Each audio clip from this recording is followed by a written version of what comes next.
Hello，大家好。咁今日咧就想講下我買咗啲咩嘅。咁咧而家都幾夜下啦，咁所以我就要講快啲嘅。咁咧首先我今日咧就去咗元朗嘉誠咧，去翻嗰間鋪咧就買咗啲 deco 啦。咁就呢啲啦，咁都唔多介紹啦。跟住咁就喺嗰間鋪買咗個吊飾啦，咁就咁樣嘅。咁就5蚊啦。咁咧呢啲 deco 除咗呢粒咧，呢粒3蚊之後，其他都6蚊嘅，就係呢啲啦。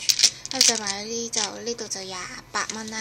跟住就去咗曹津田度買咗呢個盒啦，咁都幾靚嘅。咁同埋我覺得好得意啦，佢入邊即係佢唔同顏色咁樣，同埋咧佢個格式係咁樣一條條嘅，都幾方便啦。咁呢個盒就20蚊嘅。跟住咧就去咗精品店咧，就買咗2樣嘢啦，就買咗白粉紅色嘅梳，咁就5蚊，同埋呢個嘅鎖匙卡啦，咁就係吹 BB 嗰啲 BB 嚟嘅，咁就20蚊啦，都幾貴下嘅。咁跟住咧就去咗商務買咗呢個嘅英漢秋生詞典啦，咁就60蚊嘅。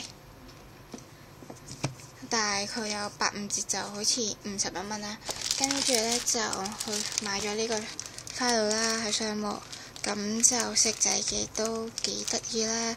但係佢個價錢就32蚊啦。好彩佢有折啫，如果唔係就好貴啦。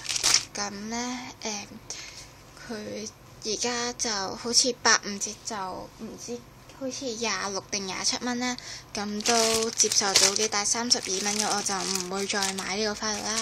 跟住咧就去咗日本城啦，就買咗呢個嘅粉紅色花露啦。咁我就勁中意呢隻桃紅色，咁就係呢啲揭葉嘅花露啦。咁就14蚊嘅，咁都 OK 平啦。